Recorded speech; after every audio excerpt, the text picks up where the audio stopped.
जय माँ मरी आप सभी को। मरी माँ सदा सहाय। आज मैं आपके लिए एक जानकारी लेकर के आया हूँ कि आगामी नवरात्रि में कौन कौन सी साधनाएँ दी जा रही हैं और बड़े ही कम दक्षिणा शुल्क में वो दी जा रही हैं, और जो जो साधनाएँ दी जा रही हैं किस पद्धति से होंगी, किस विधि विधान से होंगी, उसके बारे में संपूर्ण जानकारी है।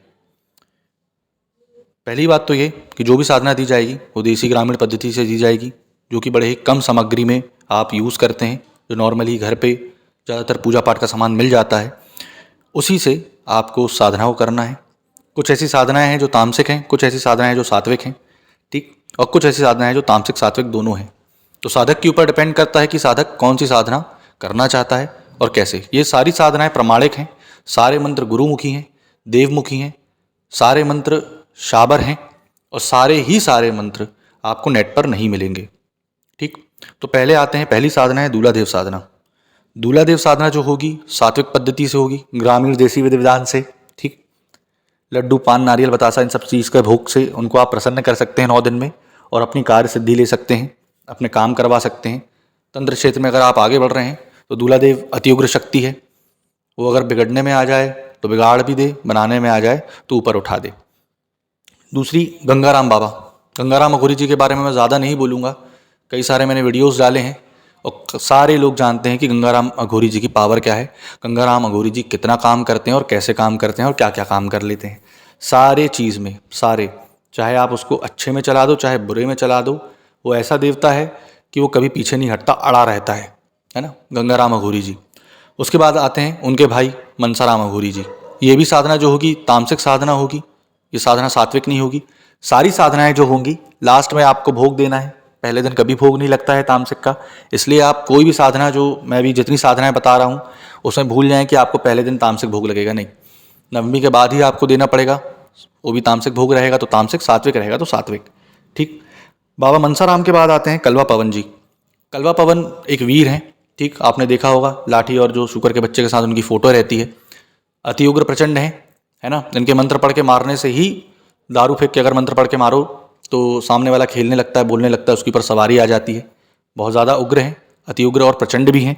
इस कारण से कलवा पवन जी की भी साधना दी जा रही है, ये तामसिक विधि विधान से होगी। उसके बाद आते हैं बेहा नारसिंह। बेहा नारसिंह आप लोग जैसे जानते हैं, नरसिंह जी का उग्र स्वरूप है। बेहा का मतलब होता है जो कंट्रोल ना हो कर पाए खुद को, है ना। जैसे उन्मत्त भैरव होते हैं वैसे बेहा नारसिंह होते हैं। ये साधना भी जो रहेगी आपकी तामसिक विधि विधान से होगी, सात्विक विधि विधान नहीं रहेगा। नवमी के दिन आपको इनका भोग प्रसाद देना रहेगा और फिर आप इनसे काम ले सकते हैं। सारे जितनी भी साधनाएं दे रहा हूँ मैं, ये तंत्र विज्ञान, तंत्र जगत में आगे बढ़ने के लिए बहुत सारी चीज़ें। शत्रु वार कर रहा है, शत्रु कुछ आपके ऊपर टोने टोटका जादू टोना कर रहा है, इस जितनी भी शक्ति 9 साधना से जो दे रहा हूँ मैं, इस कोई भी शक्ति से आप उसको वापस रिटर्न कर सकते हैं। उसके बाद आते हैं लूना चमारन।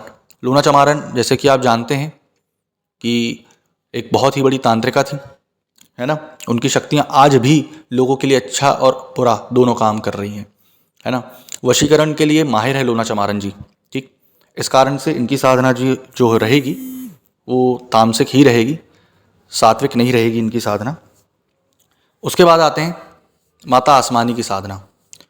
माता आसमानी की जो साधना रहेगी वो आपकी रहेगी सात्विक और तामसिक दोनों। अगर जो व्यक्ति सात्विक करना चाहता है तो लपसी, पूड़ी, खीर, इन सब का भोग से उनको प्रसन्न करेगा, साधना करेगा। और जो तामसिक करना चाहता है तो तामसिक विधि विधान में उनको जो मुर्गी लगती है, मुर्गी की कलेजी लगती है, वो देना पड़ेगा आपको इनको। मुर्गी एक रंग की होनी चाहिए, चाहे लाल ले लो, काली ले लो, सफ़ेद ले लो, कोई भी ले लो, गुलाबी ले लो, कुछ भी ले लो, ठीक, लेकिन एक रंग की लेंगे आप। उसके बाद आते हैं माता काली। जैसे आप लोग जानते हैं कि माता काली सात्विक तामसिक दोनों में चलती हैं, ठीक। तो माता काली की जो साधना रहेगी वो रहेगी सात्विक और तामसिक दोनों। अगर आप सात्विक कर रहे हैं तो भूरा कुमड़ा जो लगता है उसको रक्त चंदन लगा करके या कुमकुम लगा करके भूरा कुमड़ा देना होता है, वो सात्विक तामसिक दोनों पद्धति से चलेंगी। अब आते हैं माता दुर्गा। माता दुर्गा की जो साधना रहेगी वो रहेगी सात्विक तरीके से, पूर्णतः सात्विक तरीके से रहेगी वो। उसमें कोई तामसिक विधि विधान नहीं रहेगा। उसमें आपको 9 प्रकार के फल का भोग देना है उन्हें, और 9 प्रकार के फलों के भोग से आप उनको प्रसन्न करेंगे। अगर अब आते हैं ये साधना किस विधि विधान से होगी, तो ये शाबर विधि विधान पूरा रहेगा। मंत्र जो रहेगा पूरा शाबर रहेगा, ग्रामीण रहेगा, ठीक। उसके बाद माला जो रहेगी वो आपको इसमें बताई जाएगी कि माला कौन सी लेना है, आसन कैसा होना है, दिशा, मुख, कोण, पूर्णतः विधि विधान आपको दिया जाएगा। भोग क्या रखना है, कैसे रखना है, बैठक कैसे करनी है, आसन कैसे लगाना है।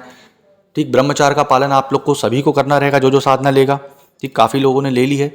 जो साधना लेगा तो उसको ब्रह्मचार्य का पालन 9 दिन के लिए दारू, गुटखा, सिगरेट, बीड़ी, तम्बाकू, मांस, मटन, मदिरा सब छोड़ना रहेगा, कुछ भी नहीं चलेगा। ब्रह्मचार्य का पालन अति आवश्यक रहेगा इसमें। ठीक, सात्विक खाना आपको खाना रहेगा, तामसिक खाना कुछ नहीं खाएंगे। लहसुन प्याज खा सकते हैं लेकिन बॉयल खाना खाएंगे आप, है ना। छौंका बखारी वाला नहीं खाएंगे, तला भुंजा ज़्यादा नहीं खाएंगे, मार्केट से जाके आलू बंडे, समोसे, पापड़ी, चाट, फुल्की ये सब नहीं खाएंगे। ठीक, अब आते हैं कि ये साधना आप लोग कैसे प्राप्त कर सकते हैं। नीचे डिस्क्रिप्शन में मेरा नंबर डला हुआ है। आप लोग साधना, मंत्र, विधि विधान न्यूनतम दक्षिणा राशि दे करके प्राप्त कर सकते हैं। सभी की दक्षिणा राशि एक सी ही रखी गई है नवरात्र के कारण, तो आप उसको दे करके प्राप्त कर सकते हैं। अगर आपको ये साधना चाहिए तो नीचे डिस्क्रिप्शन में नंबर डला हुआ है, आप उससे प्राप्त कर सकते हैं और साधना का पूर्णतः विधि विधान जान करके साधना कर सकते हैं, भगवती और देव को प्रसन्न कर सकते हैं। आशा करता हूँ आपको जानकारी पसंद आई होगी। जय मां मरी।